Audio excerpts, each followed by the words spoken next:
You were just petting your cat. She looked so peaceful, eyes half closed, a soft purr rumbling in her chest. Her fur felt warm under your hand, everything was perfect. And then she bit you, not a scratch, not a playful nibble, a real bite. Not hard enough to break the skin, but firm, unexpectedly, intentional. You pulled back, startled, maybe even hurt, emotionally more than physically. She stared back, calm, composed, as if nothing had happened. You're not alone. This moment has happened to millions of cat owners, often in silence, often without answers. But today we're going to explore what your cat was really trying to say, because that bite wasn't random. It was a message. And once you understand it, everything will change. If your cat has ever gone from affectionate to aggressive in the blink of an eye, you're not alone. It's so common that veterinarians have a term for it, petting-induced aggression. It sounds clinical. But the truth behind it is anything but cold. This isn't a behavior disorder, it's not a personality flaw, it's not because your cat doesn't love you. In fact, it might be because they do. Cats aren't like dogs. They don't tolerate affection the same way. They don't process touch as uniformly pleasurable. Every stroke, every pat, every moment of closeness. It means something to your cat. It's not an attack, it's communication. But most of us don't know how to listen. It's important to know there's more than one kind of bite. Some bites are gentle, playful, almost flirtatious. They're called love bites. Others are quick, sharp, and carry a clear warning. Some bites are based on fear, others are in control, and some are pure overstimulation. Your cat simply couldn't handle any more input. Let's break them down. 1. Love bites. These are light, restrained, and often come with licking. They happen during calm cuddle sessions and can feel more like a pinch than a bite. It's affection, feline style, a bonding gesture. 2. Overstimulation bites. This is the most common bite during petting. Your cat is enjoying the touch until she's not. Then her nerves scream and the bite says, stop. 3. Redirected aggression bites. Your cat hears or sees something upsetting, another animal, a noise, an intruder, but you're the one nearby. She lashes out at you not because you're the problem, but because she's overwhelmed. 4. Control bites. Some cats bite to assert boundaries, especially rescues or cats who weren't socialized properly. Understanding which bite you're dealing with is the first step to building better trust. Cats are complex. They may love being petted, but only to a point. This invisible limit is called the petting threshold. Some cats have a high threshold. You can pet them for minutes and they'll melt into your hands. Others, they enjoy about 10 seconds, maybe 15, then the tail twitches, the ears shift, the muscles stiffen, and if you don't stop, they will with a bite. This isn't a trick. It's not a game, it's a neurological limit. Cats are incredibly sensitive to touch. Each hair follicle, each nerve ending magnified. When you pet them for too long, the pleasant sensation turns into irritation, sometimes even pain. Your cat doesn't want to punish you, she wants to escape discomfort. And the only way she knows how is to bite. Beneath your cat's skin lies something powerful, a network of nerves so finely tuned, it picks up the tiniest sensations. Each hair follicle on your cat's body is connected to receptors, tiny messengers that talk directly to the brain. When you pet your cat, those receptors light up. At first, it feels good, comforting, familiar, but after a while, the brain becomes overwhelmed. The nerves don't stop firing, they begin to scream instead of purr. What started as soothing turns into too much. This is overstimulation, and it happens in a flash. Your cat can't verbalize it, so she bites. Not to hurt you, to end the sensation. It's not rejection, it's protection from sensory overload. That bite might feel like a betrayal, but it isn't, it's a message. Cats don't speak, they don't text, but they do communicate clearly if you know what to look for. Biting is rarely the first thing they do, it's usually the last. Before it comes, there are signals: ears flicking, tail thumping, skin twitching, eyes narrowing or darting. Your cat is saying, please, That shout, of course, is a nip.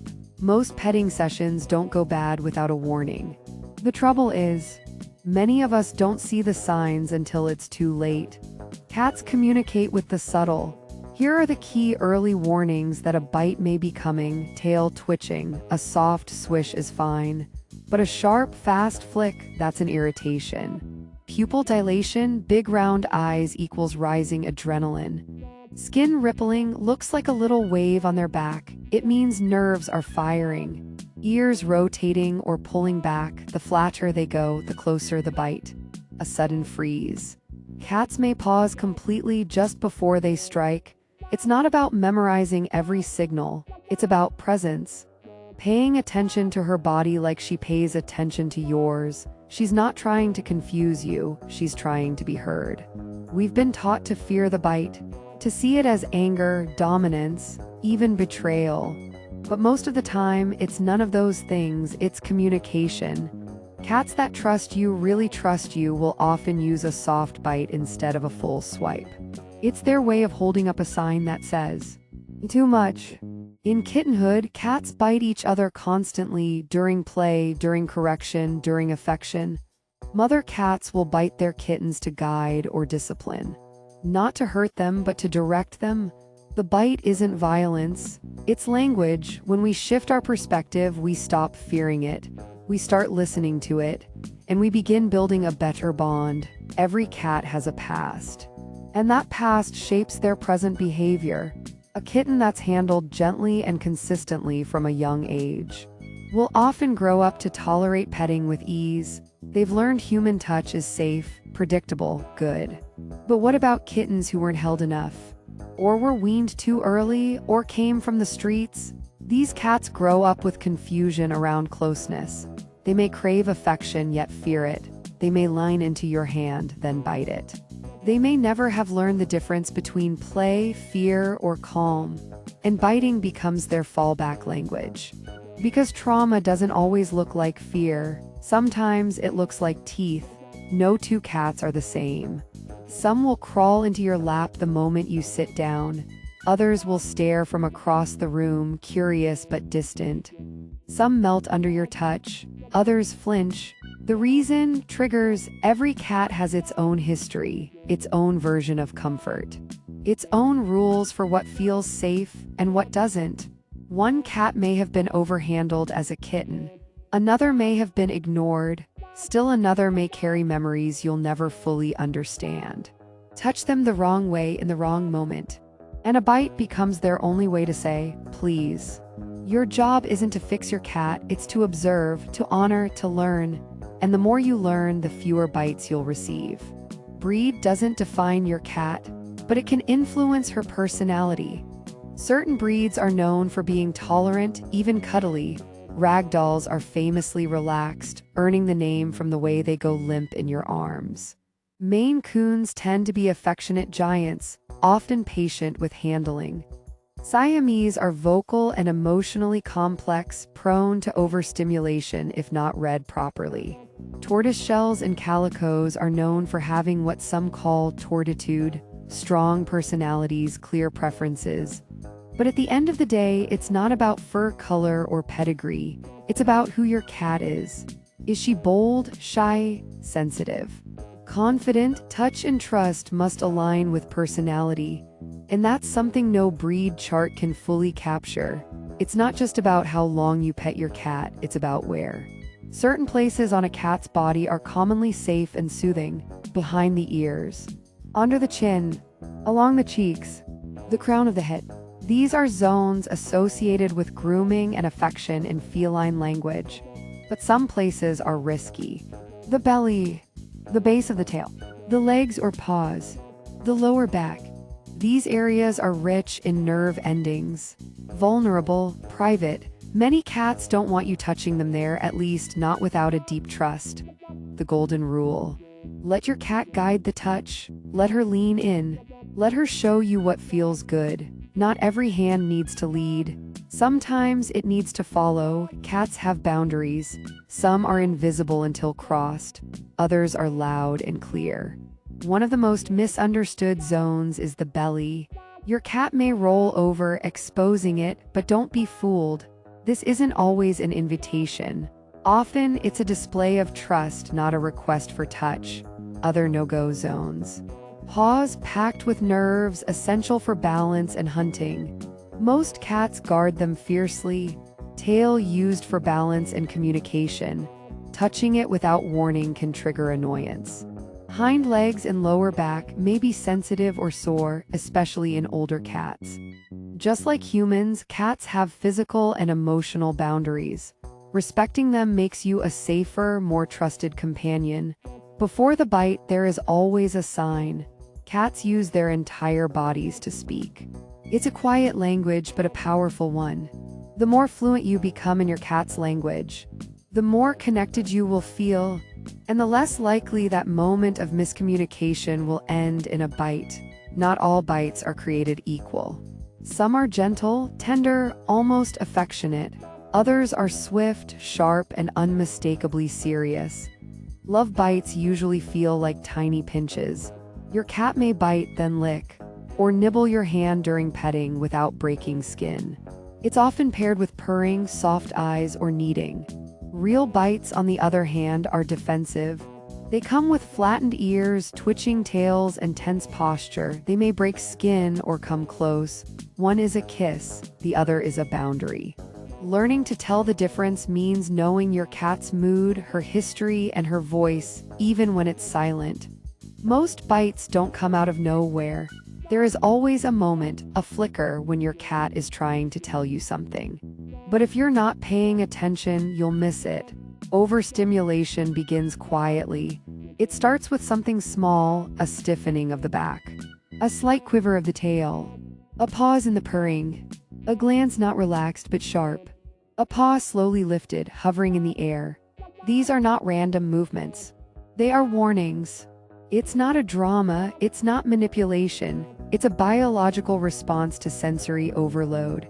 If you can pause when she pauses, if you can withdraw before she has to push you away, that moment of tension transforms, not into a bite but into trust. Let's say it already happened, the bite, the sharpness, the surprise, you flinched, maybe you pulled back your hand. Now what? First, stay calm, your reaction sets the tone. If you yell or scold, your cat will associate affection with fear. If you punish, you fracture trust. Instead, pull away slowly, not dramatically. Don't touch them again immediately. Stay quiet, allow the energy to settle. Give them space, emotional and physical. Reflect, don't react. What led up to the bite? It means something wasn't right, and now you have a chance to learn. To tap the nose, to shout, to scold. But cats don't learn like dogs. They don't associate punishment with behavior. They associate punishment with you. She thinks you are unsafe. Instead of punishment, try redirection and awareness. End the interaction calmly. Learn the warning signs. Adjust the environment if overstimulation is common. Respect the boundaries your cat is setting. Positive behavior grows when safety exists, not when fear is present. Yes, cats can be trained, but not with dominance, not with discipline, with patience. If your cat bites often, start fresh. Begin petting for only a few seconds. Always let her come to you first. Stop before she reaches her limit. Reward calm behavior with treats or praise. Learn her favorite spots and avoid the rest. Talk to her gently while petting. Tone matters. Touch becomes a language. And like all languages, it must be mutual, not forced, not loud, not one-sided. A better bond isn't built through rules, it's built through rhythm. Think of trust like a thread. Each gentle touch, each patient pause, each moment of presence tightens the thread. Each ignored signal, each forced pet weakens it. The goal isn't to create a cat who never bites. The goal is to create a bond where the need to bite no longer arises. When your cat knows, you will stop when she signals. You will listen when she moves away. You will honor her limits, not override them. She feels safe. And when she feels safe, she lets you in, not just into her space, but into her heart. As cats grow older, their relationship to touch changes. The once playful kitten who loved belly rubs may now stiffen when you approach. Why? Aging bodies feel more. Arthritis in the spine, hips, or tail can make petting painful. Diminished vision or hearing may cause confusion. Skin sensitivity increases with age. Their reflexes slow down, but their instincts don't. An elderly cat may bite not out of anger but discomfort. Even fear. You may have brushed her back where joints ache. You may have surprised her in a deep sleep. Be gentle, be slow, approach with warmth, not expectation. She's still the same soul inside, just more delicate. Some cats carry a past they cannot speak of. Abandoned, abused, ignored, mishandled. These cats may bite not because you did anything wrong, but because someone else once did. Their bite is not an aggression, it's a memory, it's a defense. It's survival. If you adopted a cat with trauma, patience is your greatest tool. Let them initiate touch. Use your voice to soothe, not startle. Expect slow progress. Celebrate every small step. A blink, a nudge, a purr. Trust takes time, but once earned, it's fierce. These cats don't love easily. But when they do, they love forever. Sometimes biting goes beyond overstimulation or discomfort. It becomes a pattern. If your cat bites during every petting session, bites even when relaxed or not touched, growls or hisses with no clear trigger, seems unreachable emotionally, something deeper may be going on. It could be medical, it could be behavioral, it could be a trauma response, but it's a sign your cat is living with tension they cannot resolve. This is where your intuition matters. You know your cat, you feel when something is off. Don't wait until it escalates. Don't try to fix it alone. The first step isn't control, it's compassion. Pain has many faces, and for cats, one of them is biting. If your cat suddenly begins biting more often or more aggressively, consider a veterinary checkup. So she bites when touched. Rule out the physical before assuming the behavioral. Because sometimes what she needs isn't training. It's healing. There's a strange, poorly understood condition that may explain sudden biting in cats. It's called feline hyperesthesia syndrome, FHS. What it looks like: the back suddenly ripples or twitches. Your cat may bite at her tail or flank. Episodes of sudden aggression. Dilated pupils. Excessive grooming or running wildly. A trance-like state or vocalization. Often triggered by touch. Sometimes by nothing at all, the cause still debated. Some think it's neurological, others sensory, some emotional. It can often be managed with stress reduction. Gentle routines. Minimal overstimulation. Sometimes medication under vet guidance. If your cat's behavior feels beyond explanation, ask about FHS. It's not her fault, and it doesn't make her less lovable. It just means she's wired differently. You were just trying to show love, a soft pet, a gentle stroke, a familiar routine, and then teeth. It stung, not just your skin, your heart. Because when our cats bite us, it feels personal, like betrayal, like rejection, like we failed. But here's the truth: a bite doesn't erase trust. It reveals where more is needed. Don't give up on her. Don't stop reaching out. Instead, rebuild with care. Start again, slower than before. Let her guide the pace of contact. Use your voice as reassurance, not reprimand. Be consistent emotionally and physically. Trust isn't lost in one moment, and it's not restored in one day, but with softness it returns. Want fewer bites? Here's what your cat needs from you: predictability, routines she can rely on, choice to come to you when she's ready, clarity that her signals will be respected, safety, a space without punishment or fear. Build bite-free habits with these tools. Pet for short bursts, stop before the tail flicks. Use treats to associate gentle touch with reward. Blink slowly, yes, blink, it's how cats say I love you. Sit near her without reaching out, let her come. Never force closeness. Let it bloom.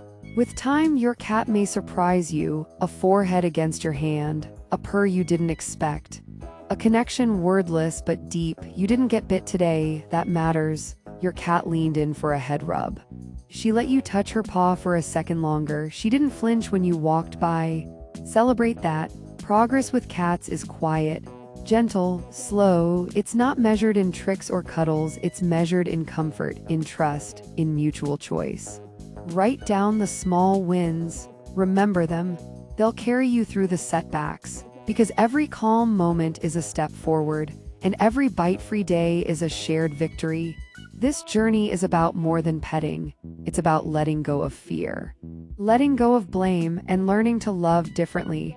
Cats teach us to listen more closely, touch more thoughtfully, accept boundaries, respect the word no.